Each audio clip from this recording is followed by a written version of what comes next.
Hey, everybody, and welcome back to another episode of the Men for Life podcast. I'm Sean Corcoran, the CEO of Men for Life, and today I'm excited to be joined by Pam Stenzel with Enlighten Communications. How are you today, Pam? I'm great. Thanks, Sean. So good to be with you. Thank you for joining. So, this is part of a series, a podcast series that I've called What Should the Pro-Life Movement Want? And this series came about as I noticed after the March for Life a shift and kind of a deepening divide in the pro-life movement as far as one side fighting very aggressively at that time for equal protection bills, the other side fighting aggressively against equal protection bills. And so it made me think, why are we all, why is there a difference, right? Because in my mind, always I have viewed the unborn child as equal to the born child, right? That's the whole purpose, I thought, of why we are fighting this, is that the unborn is of equal value as an image bearer of God to the born child. And therefore, any law which would clearly state that the unborn is of equal value to the born child would make sense to me. And so there was confusion in my mind, but I think that there was confusion amongst a lot of other people on what it was they were actually fighting about. And so what I wanted to do was dive into all the different perspectives, because there's always these loud voices, right, on either side that drive the conversation. But the truth is usually somewhere in the middle. And so I wanted to provide as many perspectives as I could in this issue so that everybody else could listen and make their own informed decision, which I think is where we really come to a point of unity. And so just to briefly lay out my personal position, as I said, I believe that the unborn is a child, or is of equal value of the born child. I believe that if that is the purpose of the pro-life movement, to end abortion, which I also believe the purpose of the pro-life movement is to end abortion, then at some point, the only logical progression is to have laws which protect the unborn child to the same degree that they protect the born child. And so I believe that that is where we are headed in one way or another if we truly want to end abortion. And, I also believe, because a lot of the argument is, well, women are victims, right? And I do need to separate this, because I've learned that people mean two different things when they say this. What I always thought that they meant was victims of a messaging, of a very, very successful messaging of Planned Parenthood and the abortion industry, suggesting that the baby is not a baby, right? That it's a clump of cells, that it's membrane, that it's mucus, that it's a large blood clot. And women believing that, which would make them a victim of that messaging. I have since learned that some people, when they say second victims, what they mean is that after an abortion, women suffer guilt, grief, regret, shame. And to be clear, while that's all horrible, that is symptomatic of anything that we do that is unnatural, right? And so I don't know that not protecting children, because when people kill them, they feel bad, makes sense to me. I do think that we need to work on our messaging. We need to make very clear that we understand what the intention was of the mother in the abortion before we start prosecuting women, And I think we're going to talk about the terminology prosecuting women when we get to this, because nobody wants to prosecute women. Nobody wants women to go to jail. That's not a real thing. What we want is for women not to have abortions. And if no women are having abortions, then no women are going to jail under any laws, right? And so my position is that we need to work towards equal protection bills. There is a foundation that we need to lay before we can do that in a way that covers a lot of the objections, but also ensures protection for innocent people and ensures that we know that there is no excuse of, well, I just thought this was going to be a membrane, right? So that's my position. Now that I've gotten all my disclaimers out of the way, I'm going to go ahead and let you, Pam, introduce yourself, how you got into the movement, what you're doing now, and we can get into, all your thoughts. You've written some fantastic articles on Substack. I will be linking all of them in the show notes for everybody to read, but I think they lay out your position really well, and I just really want to walk through that, talk about anything else that you want to talk about.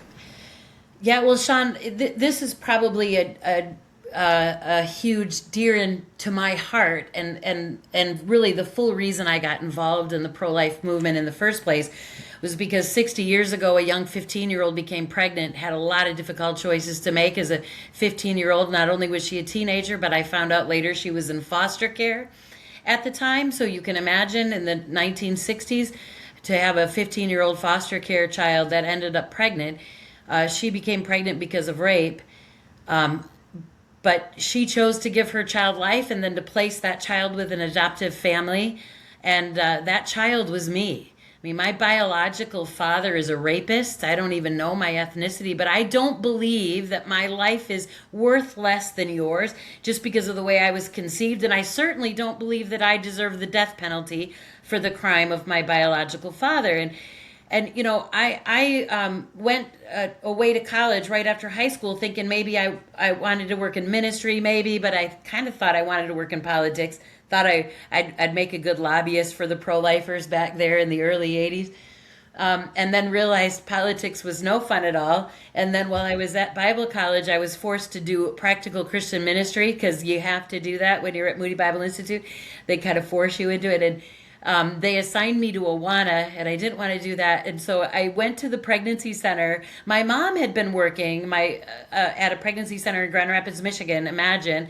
And so I'm sitting here as a freshman at Moody going, maybe I could do that for my Christian ministry, and actually still to this day couldn't believe that this center director back in 1983 allowed this little 18-year-old college student to volunteer at her pregnancy center. But I got trained and I started working right downtown Chicago. I mean, imagine, at the Loop Pregnancy Center there. And there's where God just birthed in me this desire to walk alongside women. And it was like, listen, I pray that my birth mother had someone in that moment of trauma to walk with her, to be there for her. That's what we need to be doing. And by the way, in 1965, abortion was illegal in the state of Michigan, even in the case of rape. There were no exceptions to that law. And so the reality is my life, even though I still say my birth mother is a hero for all that she went through and for her choice to give me my amazing family, but the reality is my life was spared by the pro-life people in the state of Michigan, because I really firmly believe, knowing what I know today, that had I been conceived in 1975, if I was 10 years younger, Sean, I would not exist. A foster kid pregnant because of rape, DCS would have marched her right down to the abortion clinic without even blinking. So the reality is it really was the law that saved my own life. And so, you know, I've been walking alongside women. I've been working with pregnancy centers for many years. I spent a lot of years running around the country talking to kids about sex, because after running a pregnancy center and talking to a lot of youth pastors and saying, hey, I'd much rather see your kids at youth group than in my clinic on Thursday. And back in the day, not our kids at church, they're not having sex, you know, it's those kids. It's your kids. So I did start doing a lot of speaking on chastity, but I've always stayed connected to the pregnancy center movement. And as I got older, and really just before COVID, I started working with community pregnancy clinics here in Florida. We operate 4 clinics, Naples, Fort Myers, Sarasota, and we opened one. I helped open one in 2019 up in Gainesville at the University of Florida. And I started consulting from them, and it was so good to get back heavily in the last about decade back into the pregnancy center world. And I recently took over the executive producer for Bright Course, which is a platform that many of our pregnancy centers across the country and North America, around the world, use for teaching and parenting classes and training their staff. So I'm with pregnancy centers regularly all the time now, on a day-to-day basis, and I see what they're facing. And one of the frustrations has been, for years, Sean, as a movement, we kind of left all the politics to, well, let's just restrict it. Now, you can't have an abortion if the baby can feel pain. And you know what was interesting to me about the Pain Capable bill too, Sean, that everybody was like, this is great, we're going to stop abortions when babies can feel pain at whatever week they decided that was, except if they were conceived in rape. I'm like, oh, Oh, so I wouldn't have been able to feel pain. Is that what you really think? So that, move along. I mean, every little restriction. I'll never forget one day when there was a law being passed by pro-life people about women have to see an ultrasound prior to obtaining the abortion, and a 24-hour waiting period, right? So she has to have an ultrasound and she has to wait 24 hours unless she conceived in rape. Then she doesn't have to see the ultrasound. I'm like, wait, is this just a knee-jerk reaction from every pro-life organization that every time they go to write legislation, they're going to just throw every child conceived in rape under the bus as a matter of turn? And when I would argue with them about it, Sean, I'd hear, Pam, you know what? That's so few. There's only like 1%. That's not very many. Pam, you let us save the 99 and we will come back for you someday. I was sitting here going, let's see, 50 years, they've never once come back for me. Never once. Every single piece of legislation begins to throw entire classes of babies under the bus. And so when I got involved in the personhood movement, one of the key reasons I did that was because I don't believe that any law you pass, whatever it is, should take entire classes of human beings and say you can't murder children except these children. You can only murder these children, but not these children. And so it was an ever frustration to me. And for years we heard, well, Pam, it's Roe. It's because of Roe versus Wade. We can't pass any law, because of Roe. Well, Roe went down, and the very same people who had been telling me for decades, we can't pass those kind of laws because of Roe, now we're saying, well, now it's because the culture's not ready. Pam, we'll lose battles. We'll lose amendments. If we can't pass anything like that because, it won't work. Basically, what I heard constantly, and now I'm hearing even stronger, is that we got to change culture first. We got to change hearts and minds. We can't do, and I guess, Sean, for me, it's been very defeatist. And here's the other thing. I need to hear we need to look at data correctly. I don't think we look at data correctly. Here in Florida, they said, oh, we passed a 6-week ban. I literally listened to someone out loud at an event in a diocese, sadly in front of me, with a PowerPoint, say, this is so awesome. We defeated Amendment 4 in Florida, right? So they can't have abortion up to birth. And we have the greatest law. We only allow abortion, no abortions after 6 weeks, except, and she's like, there's 5 exceptions: rape, incest, trafficking. Sean, our Republican senators put a trafficking exception in our heartbeat law. I was in front of them when they did it. I'm sitting here going, what? We're now protecting traffickers? Now if a girl's being trafficked, her trafficker can march her right down to Planned Parenthood up to 15 weeks and kill her baby because traffic victims need abortions. That didn't come from the Democrats, Sean. That came from the freaking Republicans in the state of Florida. So she's going on about all these great exceptions. And then she said, so now, then she puts a thing on the board. We've won the war. Now we have to win the peace. We haven't won the war. What? I'm like, that. What? And so the reality is we can't operate the way we've been operating. Everything has changed. Dobbs is gone. And you know what? 20 years ago, Sean, 5 years ago, 6 years ago, the abortionist was the abortionist. You paid him, you maybe got sedated, you had an early abortion, suction abortion, surgical abortion, whatever, and then you walked away. That's not what's happening today. Now we've got the abortion pills. These girls are getting them sent to their house. In Florida, probably 60%. We say we only had 40,000 surgical abortions last year. In 2025 in Florida, which is well down from what they were prior. But the reality is we are not tracking the abortion pills coming in. And I know they're coming in. These girls are getting these pills online. If I'm a co-ed at UF and I want an abortion pill, if I go to the clinic, I have to have an ultrasound, and they supposedly need to abide by the rules unless I can say the sex wasn't consensual. And then they'll give me the pills, and I have to pay $400 to $500 because I've had to pay a physician, 2 office visits, and an ultrasound.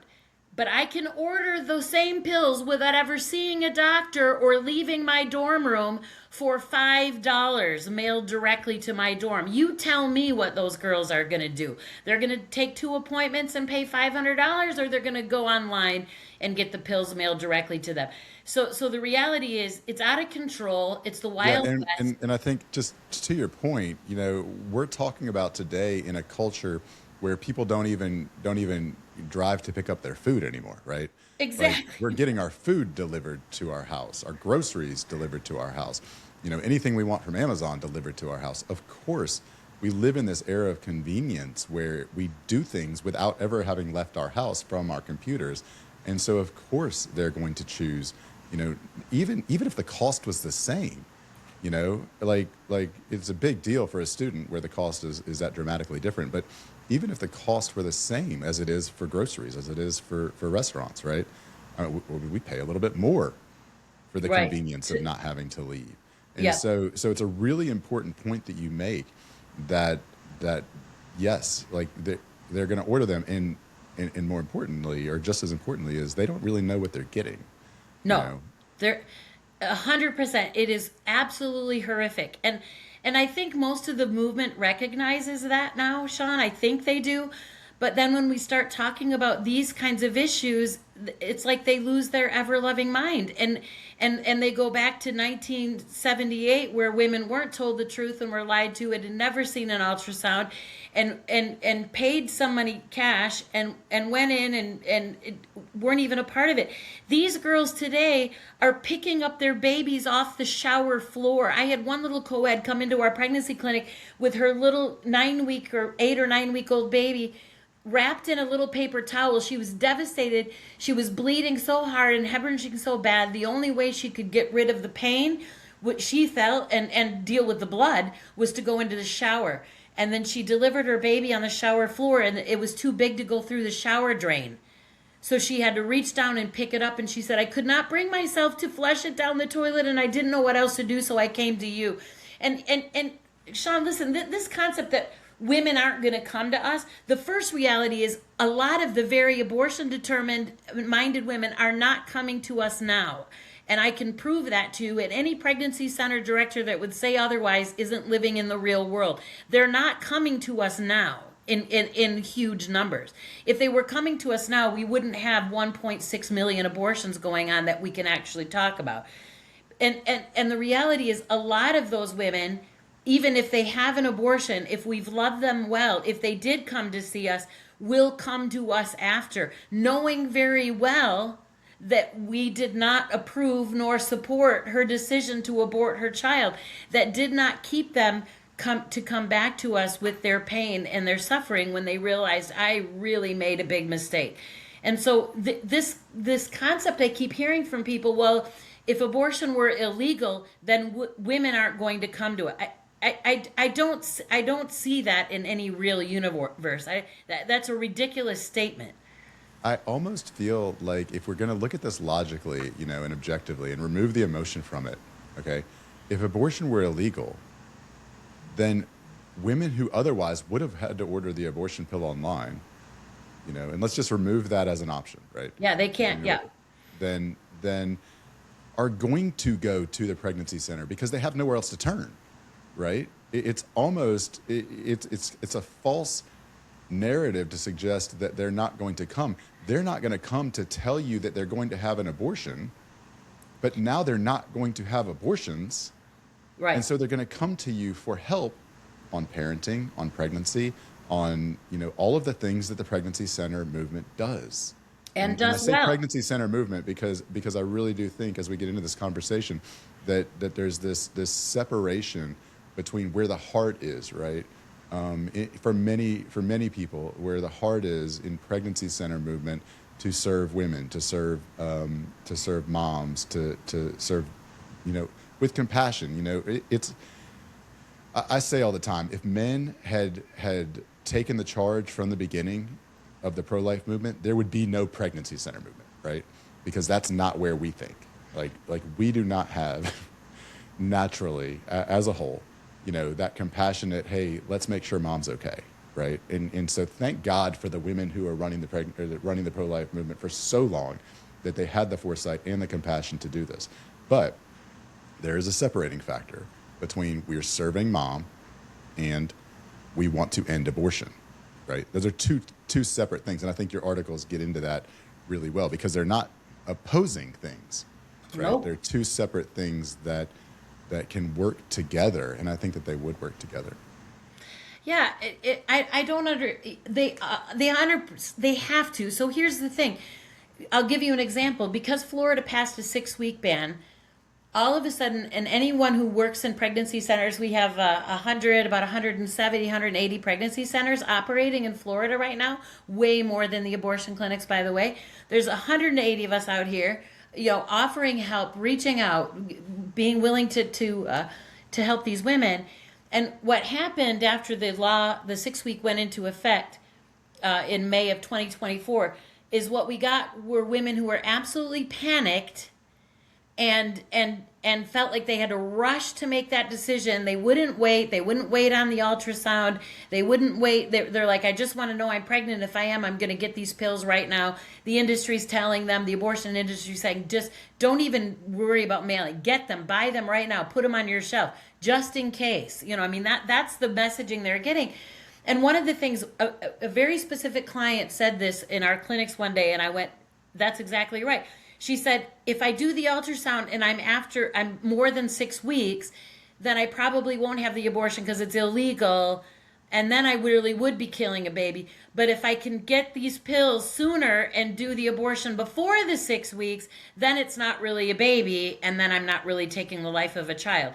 So what did our law teach women about their child and the humanity of the unborn?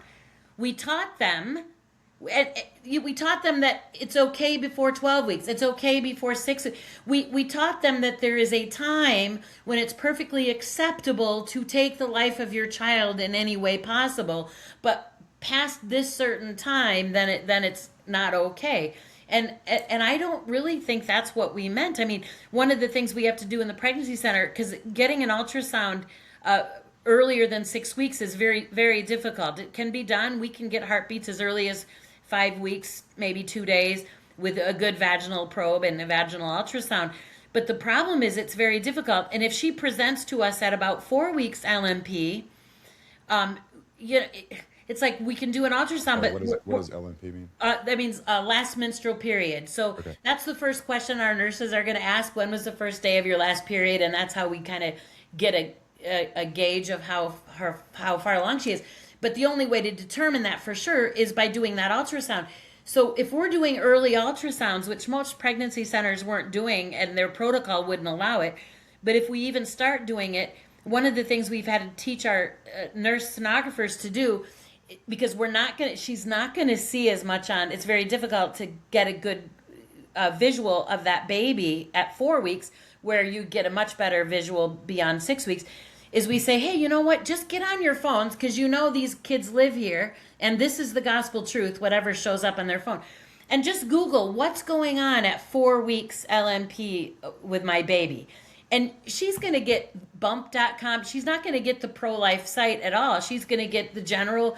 If you ask about fetal development, you're going to see it. And she can read it for herself and go, oh, wow, there's a lot going on, how the baby's being formed and the little buds for his, feet and hands. But it's like that's very, very difficult to do. We've got to force her to see the humanity of her baby at 4 weeks, because the laws told her that it's a clump of cells until magically at 6.1. And it's become so difficult to counsel with these girls. So what you're saying is that unintentionally, I'm sure, by creating these 6-week bans, what we have done is reinforce the narrative of the abortion industry. Yeah. That it's not a baby, and it must not be a baby until 6 weeks, because The pro-life movement, who believes in saving babies, is only concerned about saving babies at 6 weeks, right? Yes, And correct. and look, that's not me saying the pro-life movement is only concerned about saving babies at 6 weeks. What I'm saying is when we create, and I think this is your position, what you've been trying to lay out, when we create a bill which says, or a law which says that no abortions after 6 weeks, what we are saying is that is the point at which we believe it is important to save that life. Yes, Right. that's And I want to touch on something you said a minute ago or in the beginning, because your story is really powerful. And one of the things I took away from it was the conversations you had where people said, well, we'll come back to that, right? The babies conceived in rape. We'll come back to that. It's only 1%. And I just, like, as you were saying that, I was doing math in my head, right? Because at 65 million abortions since 1973, that's 650,000 babies. So, 1.26 million abortions in 2025, right? So that's 12,600. I think I got that right. 12,600 babies, right? Like, we're allowing that to happen, and we'll come back for them. Like, Yes. you can't come back for them. Like, no, they're gone. no, they're gone. You don't get to come back for them. Yeah. That 1%, seems small compared to the 99%.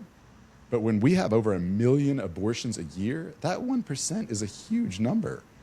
Yeah. It's a lot of babies. And so the idea that, number one, that we'll come back for that because it's such a small number, is really dismissive of the value of that life, of that 12,600 lives last year lost because they weren't important enough to encapsulate in the law. And look, that's just using the numbers that exist. I know that not every state has an exception for rape. No, but the vast majority do. The Right. vast majority do. In fact, I would think there's only a couple that don't right now.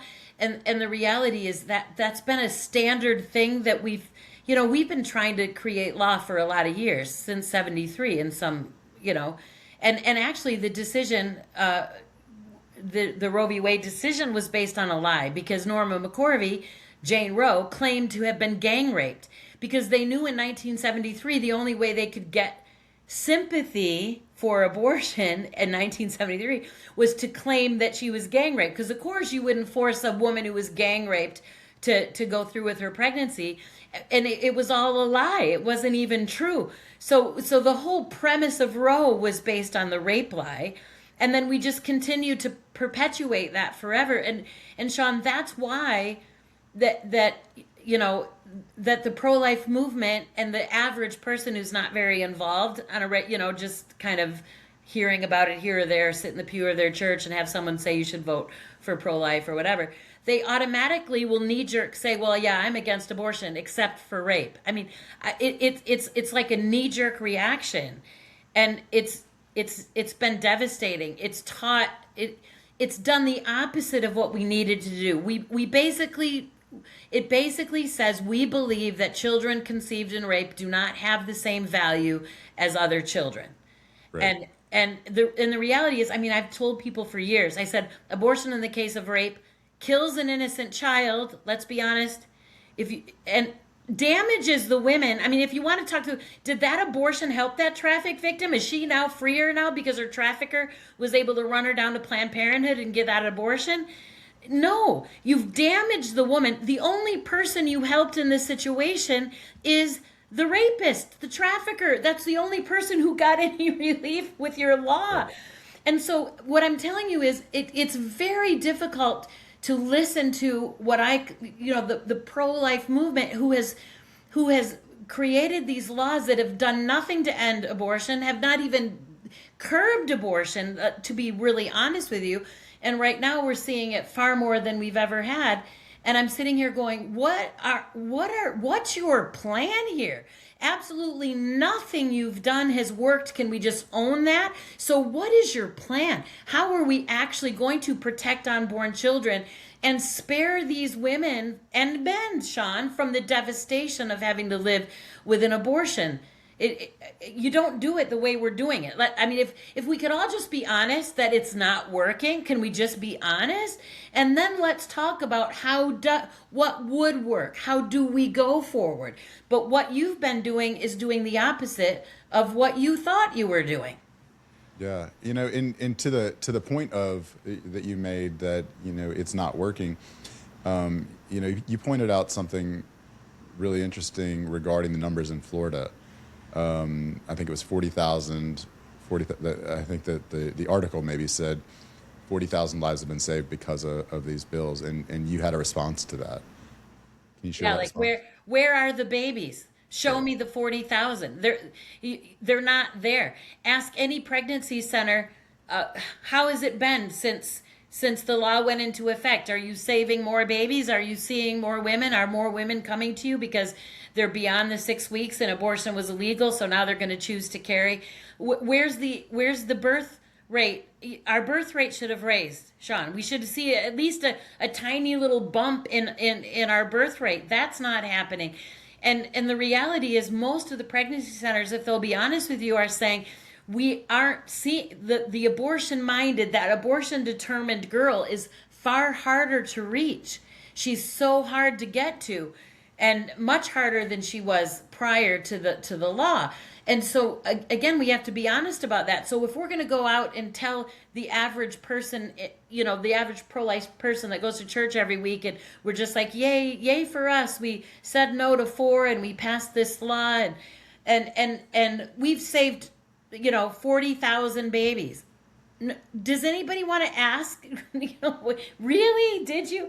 I mean, Sean, honestly, the only people who are actually saving babies today and have been since 1973 are our pregnancy centers, are our sidewalk counselors, are the people on the ground, one girl at a time. That's saving babies. Your laws have saved none of them. Yeah. So, so then the question becomes, and there's a couple of questions. You asked a good one. What is your plan? And that's always my question. Is what is your plan? If someone is opposed to equal protection bills, then my suggestion is the equal protection bill is being presented as a plan to end abortion. If you're opposed to it, that's fine, right? But what is your plan? Like, it's not enough to complain about what's being offered. Like that's nothing. That's just complaining. Yeah. It's important that if we're going to oppose a plan, that we have our own plan. And I've yet to receive an answer to that, other than several people who somewhat agree with what I've suggested, which is equal protection is the answer, but part of the plan needs to be laying a foundation first, so that we can effectively have the equal protection in a way that protects everyone involved. Other than that, I haven't heard a plan, which means that every plan that I have heard ends in equal protection. So what we've got, though, is we've got people arguing that we should not have equal protection. And there's so many arguments that that come up, and I'm gonna go off of what you've written, because what you've written is titled "Truth and Mercy Are Not Enemies," and so I love how you put this in the beginning, and this is the beginning, the introduction to what is then a 3-part series, and then you wrote another one today, kind of coming in a little bit more on the end result. And so what you wrote here is we're being told we have to choose between truth or compassion, personhood or care. That's the big one for me. Accountability or healing, but these are false choices. So touching on, I think that those are all connected, but touching on the personhood or care for women, I'd like to touch on that because that seems to be what I see as the huge separator right now, is people saying, well, we can't have equal protection laws because they will impact women. And look, you and I talked about this before we started recording.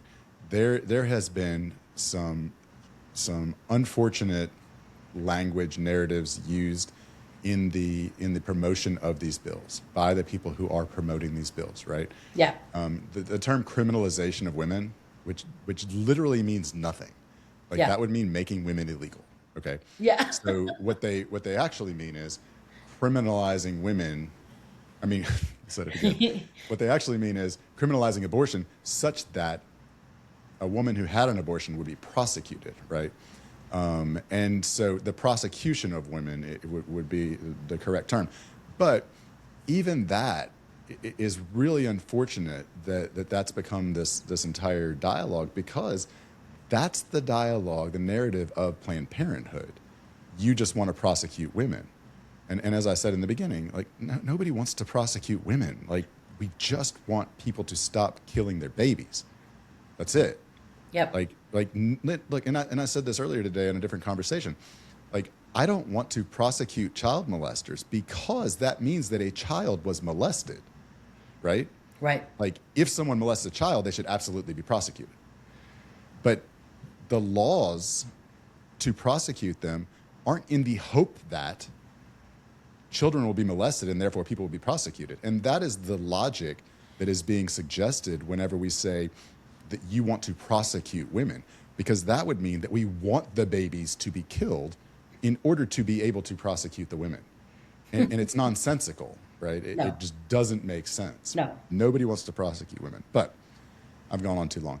You But- talk but- about... But go Sean, ahead. the other piece of that is that they say they want to maybe make abortion illegal, but have a very special carved out exemption that the woman is never held accountable. You know, that you can prosecute the abortionist, you can prosecute the boyfriend that pressured her, you can prosecute all of these people, everyone except her. She is the only one that's going to get this exemption, and that's kind of what I've heard too. It's like, if you're going to pass that, if you're going to make abortion illegal, we have to put I don't know, you're the lawyer, I don't know how you do that. You just say no woman can ever, they're given complete immunity all of the time. And I just think And what does that mean about what we think about abortion? yeah, and how is that even, and at the end of the day, how is that really good for her? How is that compassionate? Because again, I'm not a lawyer and I don't understand all of that, but I do know that compassion doesn't tell a woman that she did nothing wrong.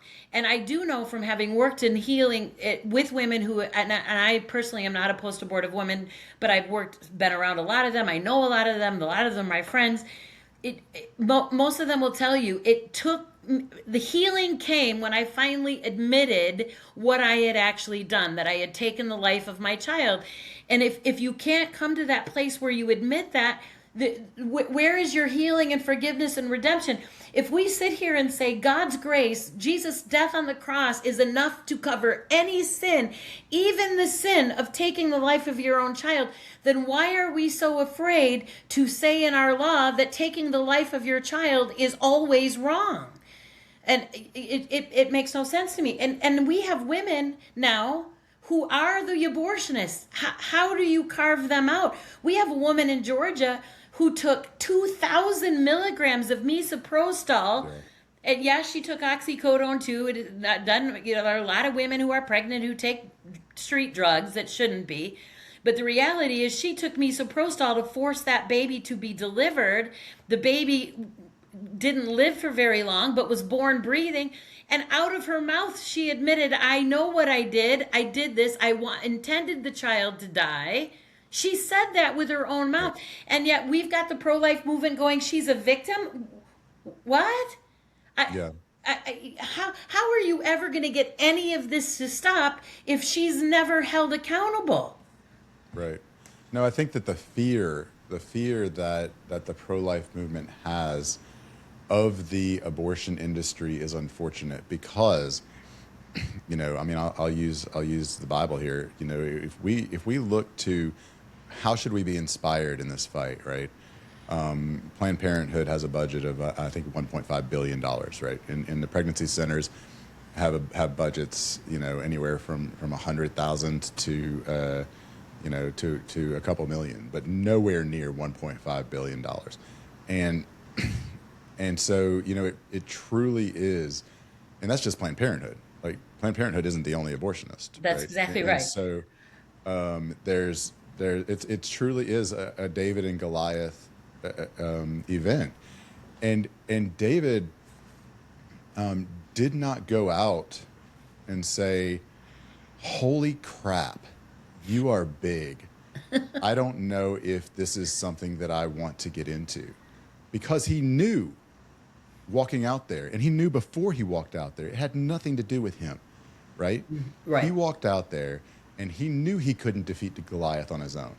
He walked out there and he said, "On this day, the Lord God will deliver you into my hands so that all the world will know that the God of Israel exists," right? It was, and so that is what we have lost, I Yeah. think, sometimes in Yeah. the pro-life movement is we have this fear of offending. We have this fear of the way that the media will spin things. But if you're operating from the point of truth, then we should not have that fear, because we are commanded in Joshua 1:9 to be courageous, to be strong and courageous, and have no fear because the Lord is with us, right? Yeah. And that is the point from which we should be moving. We should not be scared that they're going to turn this around. Like you and I talked earlier about the Tennessee bill that was presented, and I'm driving the day it was presented. I'm driving from home from Atlanta, and I start getting all these text messages with with screenshots or links from these articles that say, group presents bill bill goes to legislature floor that will give the death penalty to women, and so I stopped the car. Like, I stopped the car, and I was like, "This is insane." But obviously, the media is liberal, right? Yeah. We should not be scared of people who lying, because people who lie. Like, Correct. that's what they do. That's not something we should be scared of when we're standing in the truth. And so I stopped and I pulled up the bill and I read the bill, and it was 2 pages long. Like, anyone who wanted to know what the bill said at that time, and I think several people have read it now, could have read it before they reacted to an insane propaganda headline, right? And of course, nowhere in the bill did it say anything about the death penalty. In fact, it only talked about the mother twice. And each time that it talked about the mother in the Tennessee bill, it was to protect the mother from prosecution in certain cases, okay? The entirety of the bill said the unborn is a person. And if the unborn is a person, then the laws that apply to people should apply to the unborn. That was it. Yep. That was the law. And so the idea that anyone is then going out and saying, well, we want to give women the death penalty is insane. You know, and look, and here's the other part of that. Like, let's think about this objectively and emotionally detached. In Tennessee, okay, just over the last 2 years, so in 2024, there were 571 murders, okay? In 2025, there were, or 2023, I'm sorry, there were 667 just from guns, okay? So there's more than 667. So between 2023 and 2024, in the state of Tennessee, there were over 1,200 murders, all right? And there are only 42 people on death row. Like, people aren't getting sentenced to death row in Tennessee in droves. The idea that all of a sudden something that was legal yesterday is now illegal and everyone's going to get the death penalty is crazy. And that's why it worked, right? That's why it worked, because it's propaganda. It's Right. emotionally driven propaganda from the other side, from the opposition, that somehow we in the pro-life movement bought into, latched onto, and began fighting about. And so I think that we can oppose, look, like I said before, you can oppose the equal protection bills. But let's do this from a logical standpoint, right? From an emotionally detached standpoint, where we're saying, this is what I oppose, this is why I oppose it, and this is what I think would make it better, so let's do this. Yeah. Not Planned Parenthood says that everybody's going to get the death penalty, so we should all fight internally. It's, you're so right, Sean. And even that, the other thing that I hear from those that are like against all the equal protection or personhood or whatever it is, well, we're going to retroactively charge women for abortions they had 10 years ago. I'm like, Yeah. what? In whose world are we doing any of that? Right. And again, from a legal standpoint, I've had somebody say, well, there's no statute of limitations on murder. And that's great. Like that is a potentially an accurate statement depending on the jurisdiction in which you live. However, this is a different issue, because what we're talking about now is, here is something that was legal, right? And not just not illegal, but legislatively legal today. You cannot change the law in a way that retroactively punishes them tomorrow for something that they did legally today, right? Like think about this. If seatbelt laws, I'm old enough to remember when we just rolled around in the back. And but the day seatbelt laws came out, nobody tried to give tickets to all the people that that didn't wear seatbelts the day before, right? And I know that's minimalizing it. It really is. I hate to compare seatbelts to abortion, but let's just think about this objectively. Like, you cannot retroactively prosecute someone today for something that they did yesterday, which was explicitly legal at the time that they did it. That is not how the law works. No. And then also, I hear when this goes into practice, they're going to say, well, Pam, all of a sudden we're going to start prosecuting women for miscarriages. And listen, Sean, that didn't come from the pro-aborts. That came from the pro-life perspective, that we're going to be out here, prosecuting and for miscarriages. And I'm like, now you're equating abortion and miscarriage, like we can't tell the difference between the intentional killing of a child and a child that dies naturally. And I'm like, who are you? Again, exactly like you said, you are using the arguments of of our enemy, of the pro-aborts, against pro-life laws. It's like you're carrying their water for them. Just keep on doing that.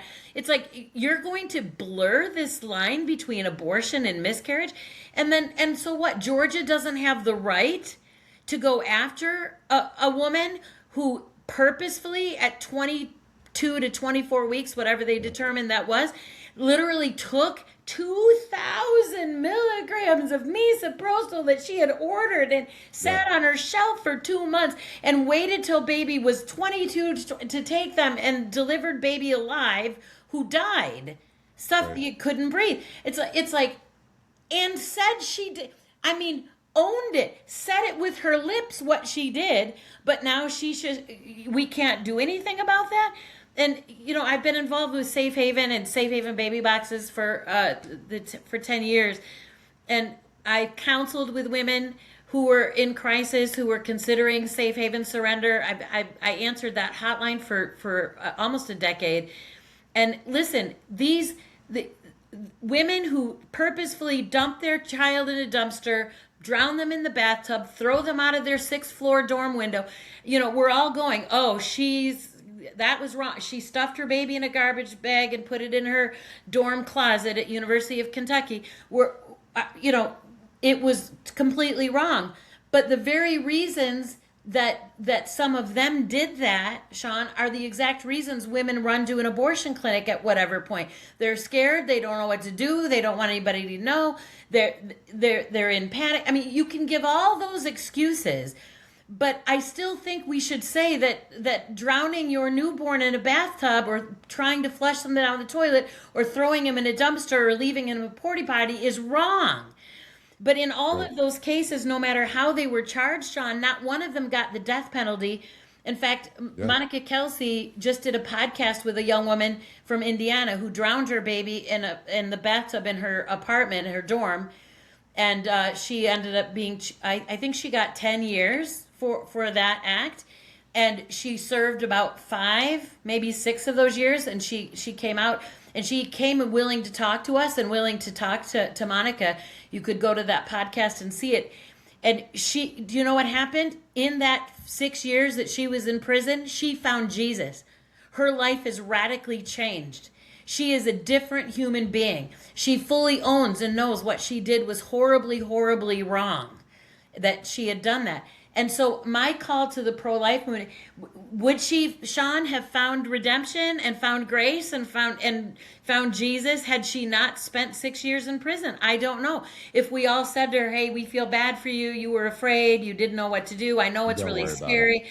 It's not, you're okay, we're just going to let this slide.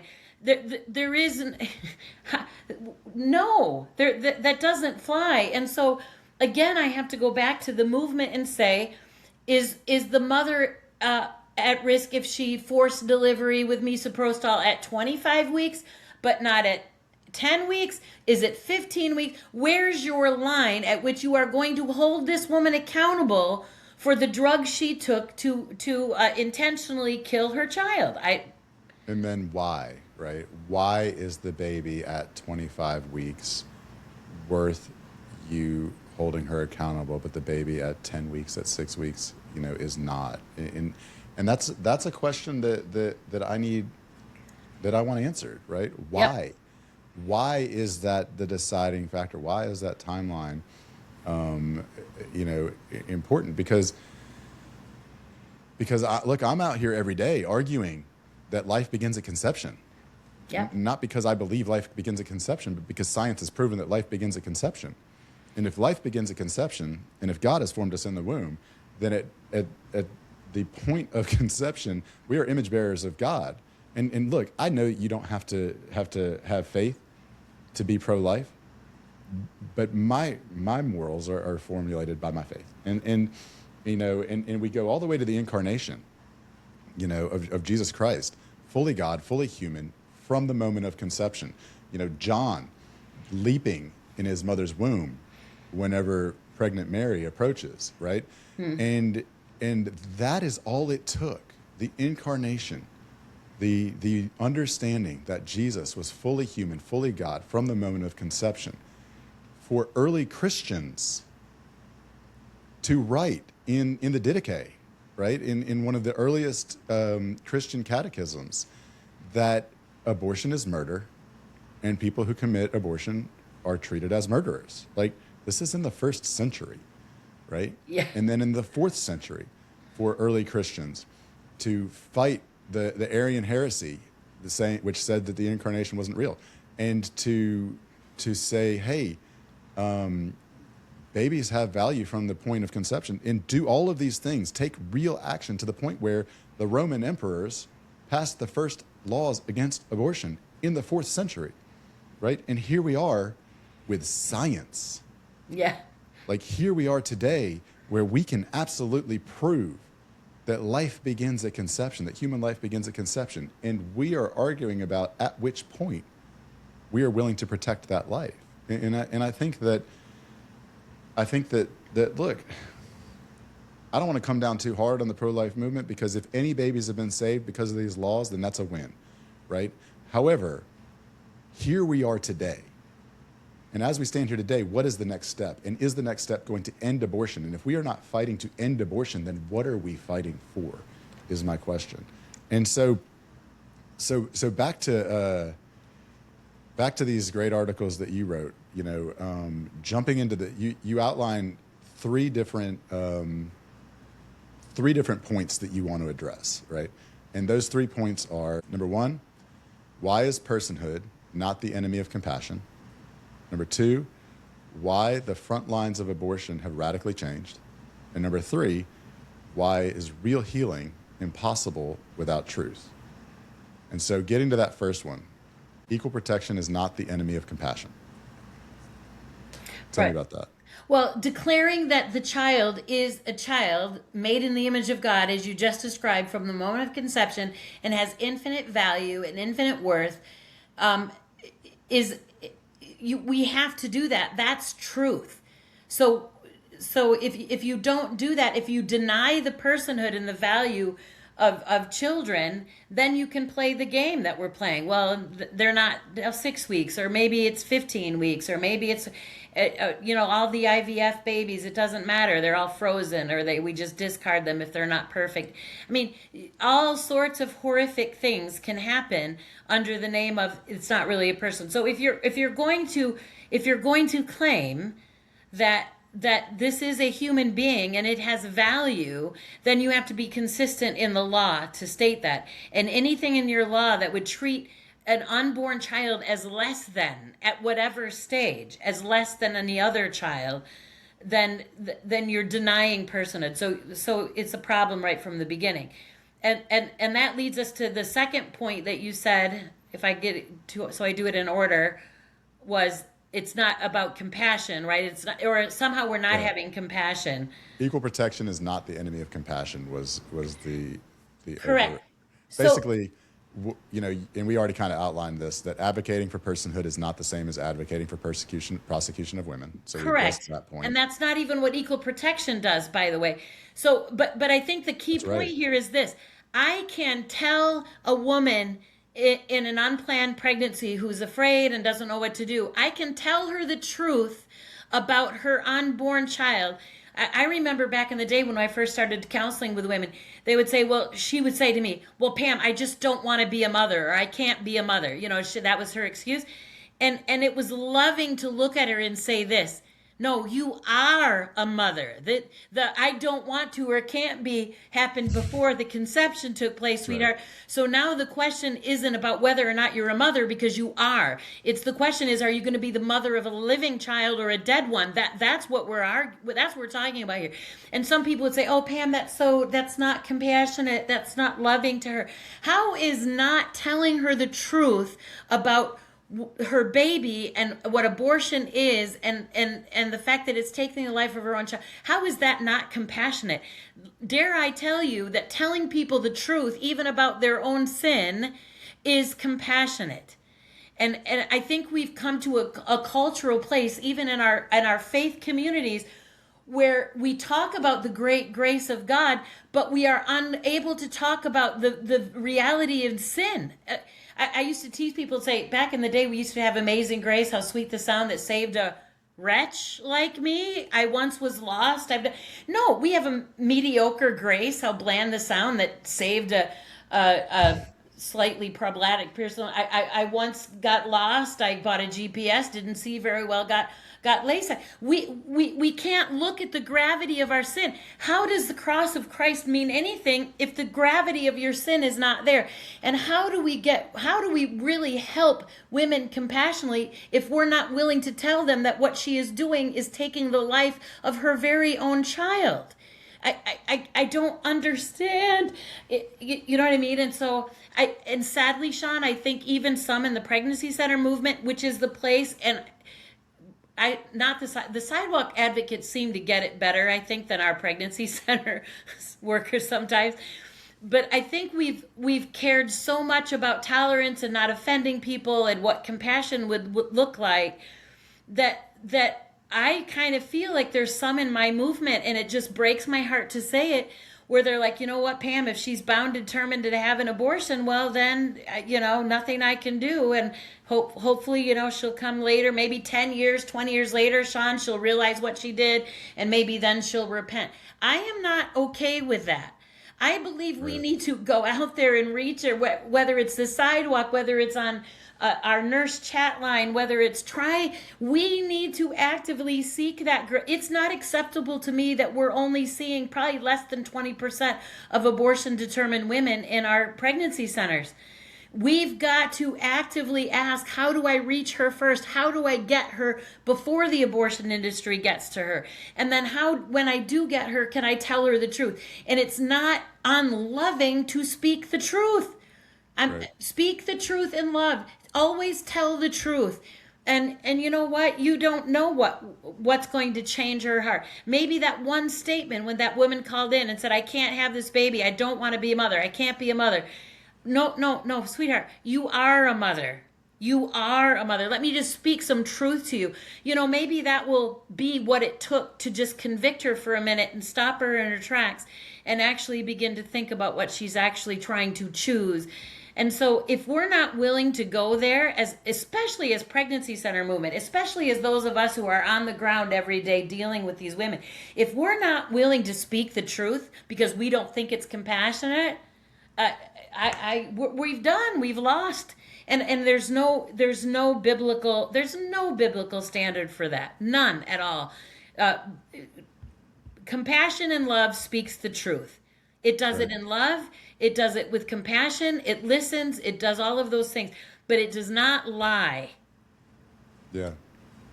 No, I think that's really important, and look, I have a past where, I was a drug addict for 7 years.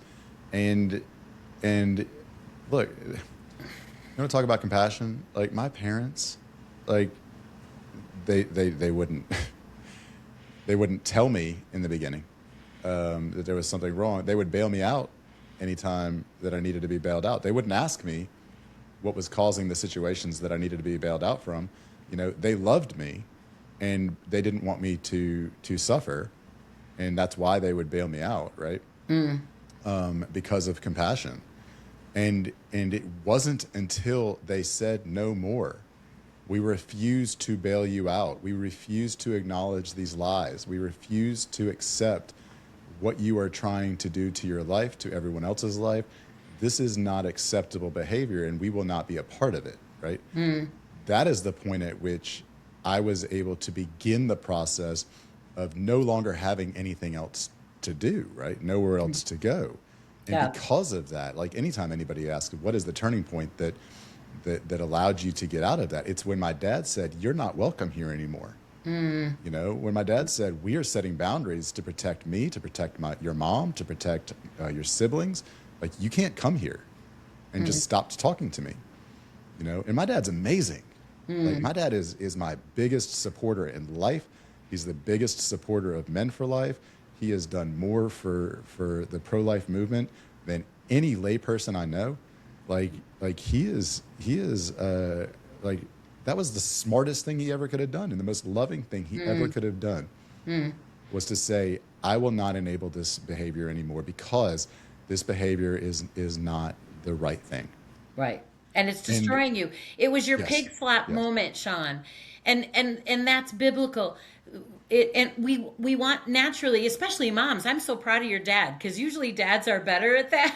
Moms are terrible at it. When we see our kids doing things that are wrong, and we just come in and rescue and rescue and rescue and rescue. And I said, you have to come to the point where you allow your child to experience the pig slap. That's the moment. The pig slap moment, when they go up and, what? My father's servants live better. I don't even deserve to be his son. I'm going to run home. And there you watch the father embrace him. But that's exactly right. Sometimes truth and doing what is truly loving, and then not compassion. Do you know what I'm saying? Compassion isn't always love. Love is an action. And that's where we do what's best for the other person, no matter the pain it costs us. And so I think I think, Sean, we mirror our culture's feelings, emotion, decisions made on that, and tolerance and non-judgment, all these things that our culture has told us are these high virtues. And we've lost the actual biblical truth about how you deal with people when they're making sinful choices. Right. And in compassion through lying is not helpful to anyone. And I think that I'll leave that statement as I said it. So the next article you wrote, and like some of this stuff we've talked about a lot, Pam. So some of this stuff we've addressed just through conversation. But care is not compromise. Responding to today's reality, and as you brought up, the reality is that as you've written here, abortion is moved out of the clinic and into the home. It's happening in bathrooms, bedrooms, and dorm rooms, often in complete isolation. And so I think that, as you said, it's no longer rare. It's increasingly the norm. And so women are not waiting. This is the big part that stuck out to me. Women are not waiting years to process what has happened. They're reaching out in the middle of it. And so how are we addressing that? Yeah, and that's where I'm telling you, the law can't address that, but the pregnancy center movement can. And that's why I've said what I choose to do in reaching women and helping women and getting to her before the abortion industry does today is going to be exactly what I do the minute it's illegal. That it really doesn't change. The one thing making abortion illegal would do, we should then be able to at least shut down every clinic. That's done. We've taken care of that. And then we can do what we can, Sean, to begin to shut down these pill mills pouring across our state lines and getting to the hands of women. And then the reality is we are still going to reach out to her. We're still going to be there. If she got those and she went down to Mexico and grabbed them and came back across the border into Texas and now she's going to take them, I'm going to still do whatever I can to rescue even that girl.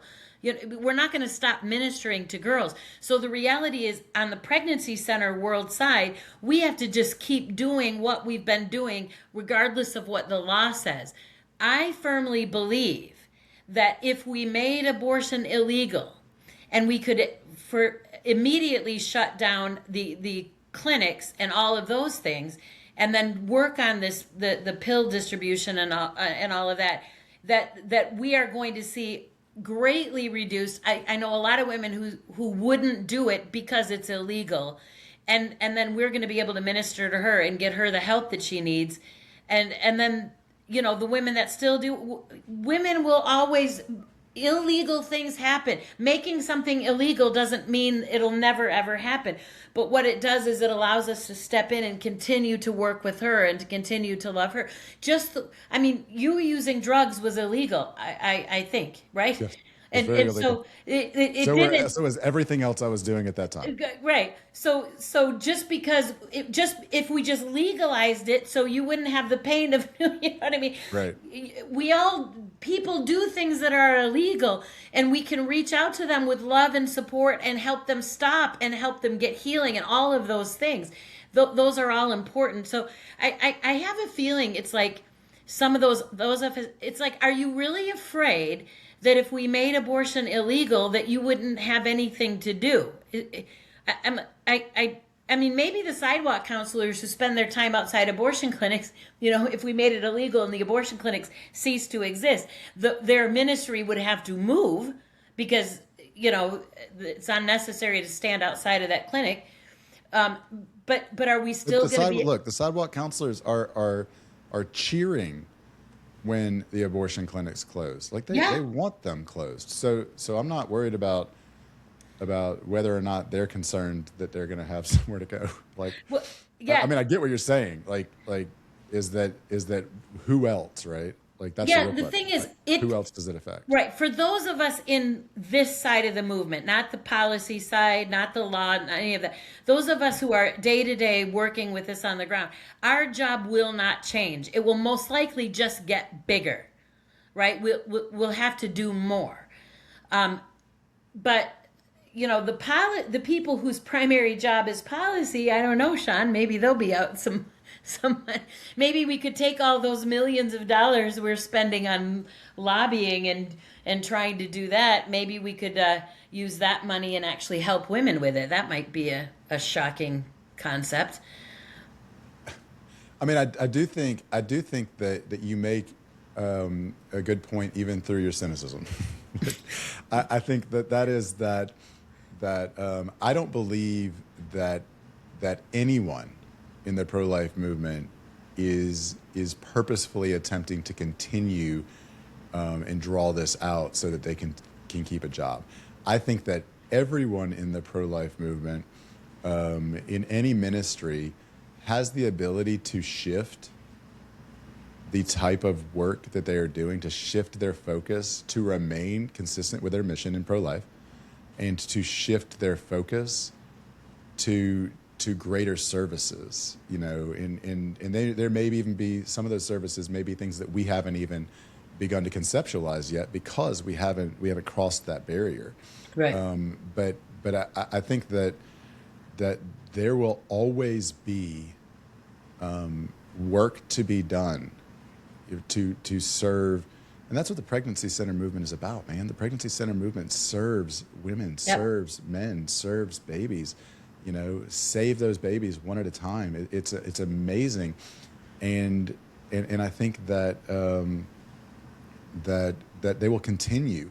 And I've asked directors before because you know, when I started this series and I started writing about this, I was contacted by a couple of people who've been in this for a very long time, and they kind of cautioned me and said, you know, look, you just need to understand that the people who would support these equal protection bills are fringe. Fringe is the word that was used. Somebody said, you know, maybe only 3% of pregnancy centers would ever support this. And I know that number was arbitrary, but the point was being made that it was fringe, I guess. And to date, and that goes back to January, right? So we're only talking 4 months now. I have been contacted directly by 37 different pregnancy center directors, only 3 of whom I knew prior to the March for Life. And so really we're looking at three months because the March was at the end of January. Yeah.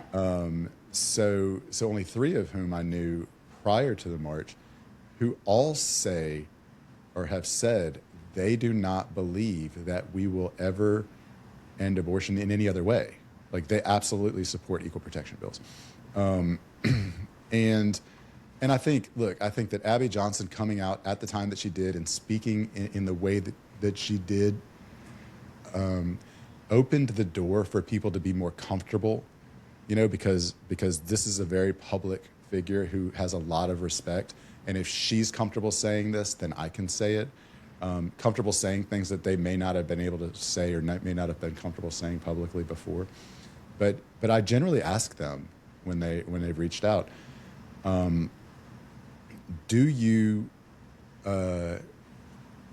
is there anything that you can do in your service, all the services, or in your center, all the services you provide, with the exception of the counseling someone not to have an abortion, if abortion became illegal? Because if abortion became illegal, they wouldn't have the need to counsel someone not to have an abortion. So is there anything else that they do that they would not be able to do? And every single time they've said, no, we would still be able to perform all the services we perform, which is almost all of the services they perform, right? Yeah, 100%. Yep. So I think that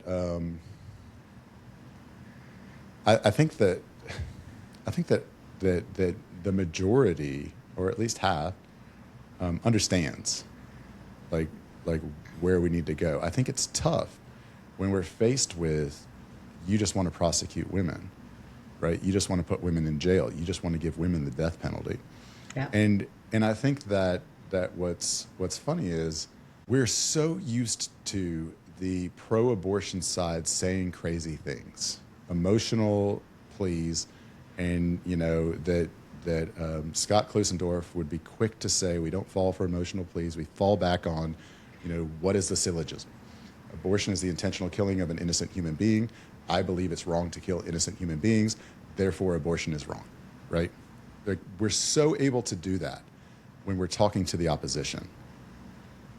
But somehow, when we're having debates internally, we lose sight of our ability to ignore the emotional pleas because they're our emotional pleas, right? Yeah. And so it makes it more difficult. And I think that, you know, I would just ask, you know, and this is all I asked when I wrote that Substack in January, is take a step back. You know, just take a step back and take a deep breath and try to look at everything that's going on, you know, from an objective standpoint instead of from an emotional standpoint. And I get that this is an emotional topic. Like, I'm not saying remove emotion from your life. I'm saying let's make sure that we're actually addressing the same thing, you know? And I think that's really what the heart of what you've written is, you know, making sure what we're addressing is the same thing, that it's not this versus this, and it's not this versus this, that we're talking out of two different sides, like very similar to, when I say abortion is the killing of an innocent human life, and somebody on the other side says abortion is about women's health, and like, if we don't ever get to the point where we're talking about the same thing, then nothing else we say matters. Yeah. Because she will always be saying abortion is about women's health, and I will always be saying abortion is about the killing in the killing of an innocent human life, and I support women's health. Yeah, me too. Like I'm not against women's health care. That's ridiculous. As long as you don't kill babies. Yeah, right. Like that's what I'm against. Yeah. And so we have to get to a point where we're like objectively looking at what are we really talking about. All right. So I want to get one last thing is, what you wrote today.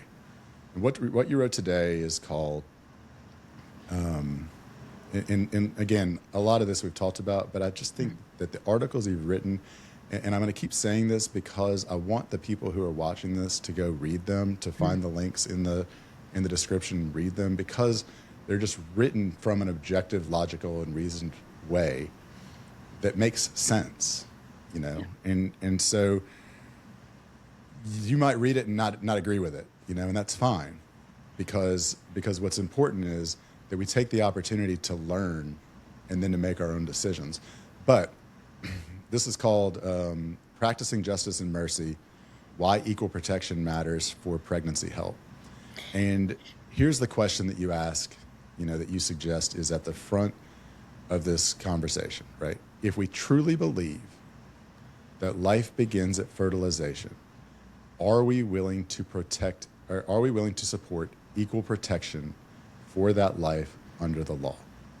And then you talk about a recent resource, which I did not get into, didn't get to read, about pregnancy help leaders, about equal protection.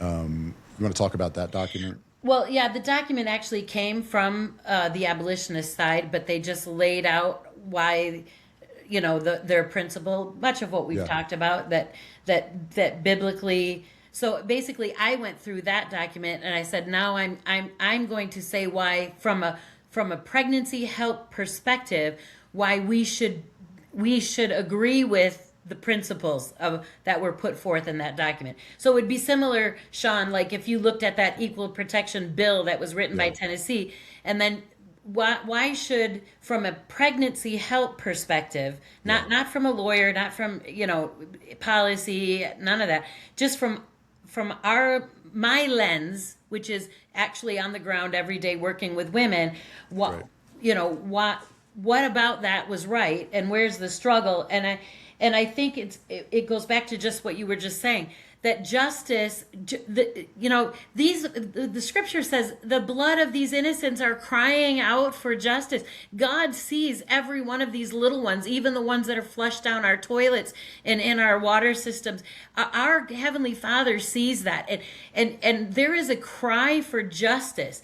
And having mercy on women, and having mercy on those who were blinded, who didn't know what they were doing, all the excuses that we want to have, and that she's having fear and she's scared, and I have all kinds of mercy for that, but it is not at the expense of justice. Justice still needs to be done, and justice cries out that we call it what it is, and we even look her in the face and say, you've taken the life of your own child. And there, so this concept, so I think it goes back to that balance. It's like the law has its place. Policy has its place. There's what the law is supposed to do is not necessarily what the church is always supposed to do, and those of us in ministry are doing. We uphold the law, but we're here to reach out and be there and walk alongside and love them and do whatever they need, be there for them, reach out in compassion. And so I just, again, it's this, these things should not be in opposition of each other. I can say that I support that our laws would say that life begins at conception and that you're a human being with value, intrinsic worth, made in the image of God from fertilization till natural death. I can say that and still love women and still love men and still walk alongside women in these kinds of crises and still be there. So they're not competing. And I guess it's like, if you work in a pregnancy center and you believe that you have to either ignore the fact or not agree with the fact that life begins at conception and that abortion should not be an option, but then if you believe that you can't care about women, it's a false dichotomy. It's absolutely not true. So you have to have, and you actually have to have both things. You have to have justice and mercy, both of those things. And if you have one without the other, if you have justice with no mercy, then you're a Pharisee and there's no grace. And if you have all kinds of mercy and grace with no justice, then sin doesn't matter. And neither of those things work. Amen. And I think that I would encourage again everyone to read these articles, because I think that they're well written. They're not they're not super long. You can sit down and read all of them at once, and they just make sense. And look, to the link, I just want to point out to the link that you're including from the abolitionists. It's not heresy, pro-life heresy, to read something that may be written by someone with whom you disagree on several things. And it's possible for someone with whom you disagree to say something with which you agree, right?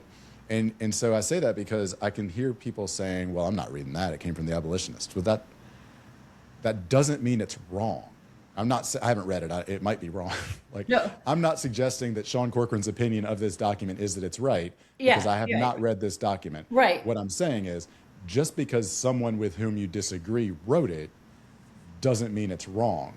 And again, I'm going to use this example, and I want to be clear that I am not suggesting anything about the abolitionists when I say this. I have my own disagreements with them, and as do I. I'm okay with that. However, I wish I had a better example, because I know they're going to hear this and think that I'm attacking them, and I'm really not. It's just a general statement as to people with whom we disagree. Even a broken clock is right twice a day, right? Like even if you disagree with them 99% of the time, that means that 1% of the time you agree with them. And so the idea that we can at least look at this document and see if it says anything with which we agree from an emotionally detached standpoint, and that's the hardest part, I think, for everyone in this, because the pregnancy center movement and the abortion healing movement are emotional movements, right? Compassion is an emotional action or reaction. Like by its nature, what we are doing involves so much emotion, and so it makes it really hard to step back. It's much easier for me to sit here today into a camera and say, just be emotionally detached, than it is to actually do it when we hear something that strikes a chord. But I would encourage everyone to at least try, because that's how we move forward, is by learning, and we can't learn if we're always stuck in our emotions. Right. And Sean, here's the other reason I say abolitionist was a new term for me. I mean, remember, I'm old and I've been doing this for a very long time. So the only argument I ever heard, and the only way I've ever been involved in framing this, is personhood. It had nothing to do with the abolitionists per se. They're a lot younger than me. But here's the situation. How dare I not read what they're saying? Why should I just listen to some people tell me what they believe? Oh, Pam, they just want to throw all women in prison. I'm like, so let me read everything they've written so that I can find out if that in fact is true. And the reality is, a lot of what's being, thrown at the abolitionists per se isn't true at all. And so, because I looked for it, Sean, I went through tons of things to try and find all these accusations of calling for the death penalty and calling for retroactive punishment and all of those things, and I just wasn't seeing it. Now, we may not like their tactics. Some of them aren't like the nicest people maybe in the world. And sometimes they go at things a little harshly occasionally, maybe hurt some people's feelings. But the reality is, those are not reasons to disagree with the position. So again, that's what your call is. Get your emotions out of it. And I didn't like the way he talked to me, and he said something not right, and I felt bad, or whatever it is. But actually look at the actual position. Look at the law. Read the Equal Protection Act from Tennessee, like you just said. Do you know what I mean? Read it. Don't just tell me what somebody else said about it. Read it. Especially not the liberal media. No, but it wasn't just the liberal media saying that, Sean. That's my point. Our side has said that. I hope, and I could be wrong, but I hope that I'm laughing because I understand that I could be wrong. But I hope that it was the liberal media who first latched onto pro-lifers just want to give women the death penalty, and then those people in the pro-life movement who started saying that latched onto it. Like my hope is that it didn't originate from within the pro-life movement. I have no evidence either way Yeah. to know the But answer. but if they heard somebody say that, right, and then Yeah, never read the actual bills, yeah, never actually looked at the other side's argument, then you're going off bad media, right? So yeah. so Look, and like I read said, for like the yourself. first time I saw that, like I'm driving from. No, I'll be clear. Like it was dinner time. Like we were stopping anyway, but I'm driving and I get all these texts and I'm like, obviously I know that nobody wants women to get the death penalty for abortions, and that no law would ever pass if that was the suggestion, right? Right. So nobody would ever try to pass that law because that would be ridiculous and it would never even be presented either by a legislator or by any pro-life movement or worker or abolitionist. Like that's it's just crazy. Yeah. And so I knew that, and so what I wanted to do immediately was say, what does it say? Like, why are they saying this? What does the law say? And look, I'm not any smarter than anyone else that's listening, right? So the fact that I heard something crazy and said, I'm going to look into that before I respond is what our normal should be. Like Yes. that should be our normal. Because if pro-choice or pro-abortion people put something out that we could recognize as completely insane, my hope is that everyone within the pro-life movement would first want to verify whether or not it's a true statement, right? And so I think that's what's important is, and we've lost sight of that because we get so much stuff across our social media feed and so much of it's not real.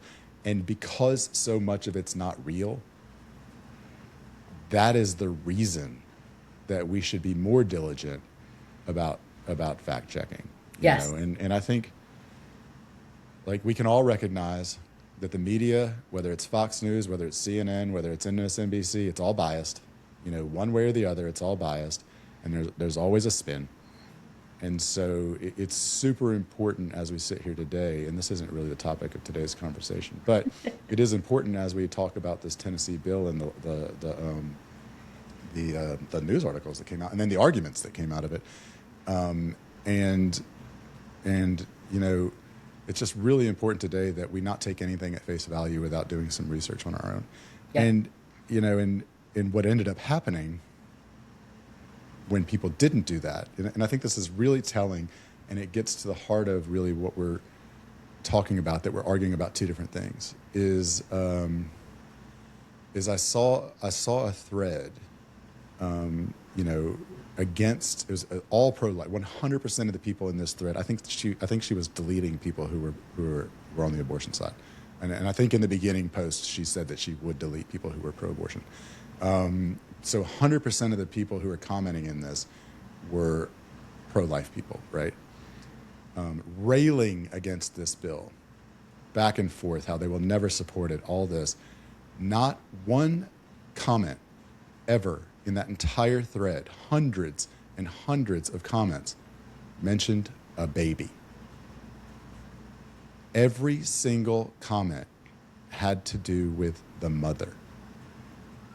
And so we have to ask ourselves, what is the pro-life movement about? Yes, we need to be compassionate towards mothers. Yes, we need to be compassionate towards families. Yes, we need to serve those families. But at the end of the day, are we in this to serve families, or are we in this to save babies? And I think that has to be something that we get clear on. You know, what is our movement about? And has it shifted? And has it become multiple movements? You know, and if it's multiple movements, how do we navigate that?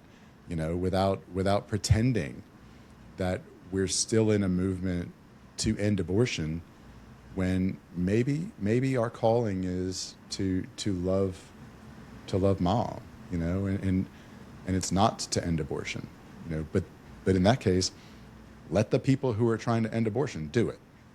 Right. So. That's what I would say. Yeah. 100%. Well said. And it made me think of my new favorite Substack I've been watching called Them Before Us, Yeah. where I just like can't get enough of it. I'm like, keep writing, where we have to shift our perspective that the adults in the room do not matter, their feelings, their needs, their wants, more than children. We have to put our children's needs and wants first and not ours as adults.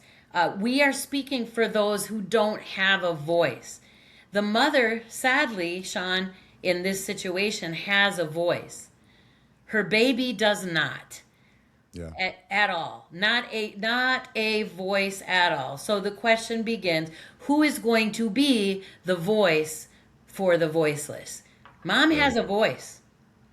Dads have a voice. Whether they use it or not is a different issue, but they have a voice.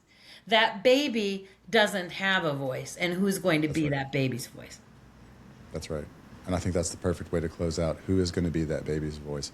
Pam Stenzel, I really appreciate you joining me today. I appreciate all this conversation. It was a fantastic conversation. I think that there's some things that you talked about that I had to bite my tongue not to jump into. So I think we're going to have other conversations in the future that we're kind of go in a different direction on different topics. But I really appreciate your time, especially since we went an hour and a half here.